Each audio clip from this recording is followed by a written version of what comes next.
सोचो, एक कौम जो अपने वक्त की सबसे ताकतवर थी, पहाड़ों को काटकर महल जैसे घर बनाती थी, अपनी अक्ल, ताकत और तरक्की पर इतना घमंड करती थी कि अल्लाह को भूल बैठी।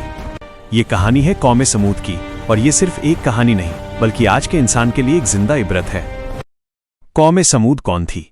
कौम समूद अरब के इलाके में रहती थी जहां जमीन पथरीली और पहाड़ी थी। ये लोग अपनी इंजीनियरिंग और तामीर पर फख्र करते थे। पहाड़ों को काट कर घर बनाना उनके लिए कोई बड़ी बात नहीं थी। वो कहते थे, हमसे ज्यादा ताकतवर कौन हो सकता है। इसी घमंड ने उनके दिलों को सख्त कर दिया।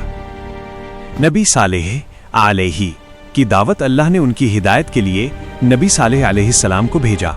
नबी सालेह अलैहि ने उन्हें सिर्फ एक बात की दावत दी, सिर्फ अल्लाह की इबादत और शिर्क छोड़ने की नसीहत। लेकिन कौम ने कहा, तुम भी हम जैसे ही इंसान हो, हम तुम्हारी बात क्यों माने।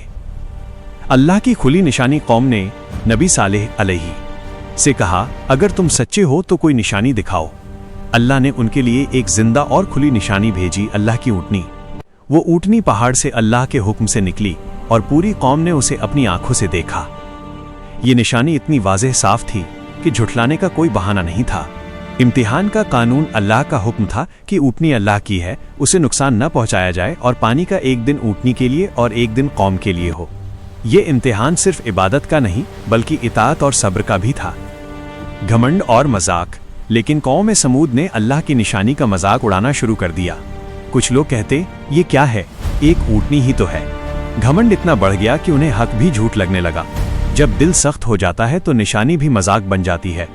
ऊँटनी का कत्ल आखिरकार कौम के कुछ सरदार और बदबख्त लोगों ने मिलकर अल्लाह की ऊँटनी को कत्ल कर दिया।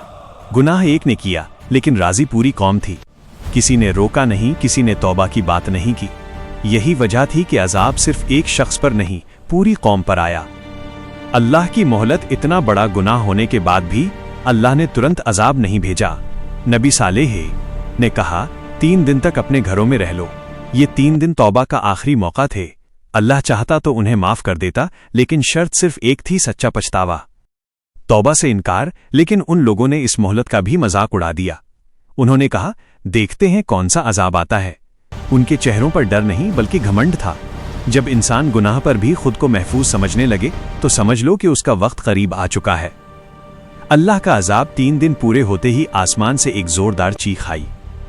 जमीन कांप उठी, दिल सीने में जम गए और पूरी कौम समूद एक ही पल में खत्म हो गई। न उनकी ताकत काम आई, न उनके पहाड़ी घर, न उनका घमंड।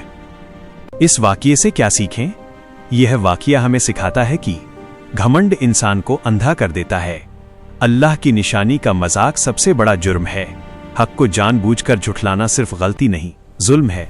अल्लाह की मोहलत रहमत होती है, लेकिन हर मोहलत के बाद पकड़ भी होती है। आज के इंसान के लिए इबरत, आज भी लोग वही गलतियां दोहरा रहे हैं। हक सामने है, कुरान मौजूद है, लेकिन फिर भी नसीहत का मजाक उड़ाया जाता है। कौम समूद सिर्फ एक कौम नहीं बल्कि एक वार्निंग है। आज तुम्हें वक्त मिला है, सांस चल रही है तो समझ लो ये अल्लाह की रहमत है। तौबा कर लो, घमंड छोड़ दो, क्योंकि जो कौम अल्लाह की निशानी का मजाक उड़ाती है उसका अंजाम कभी अच्छा नहीं होता।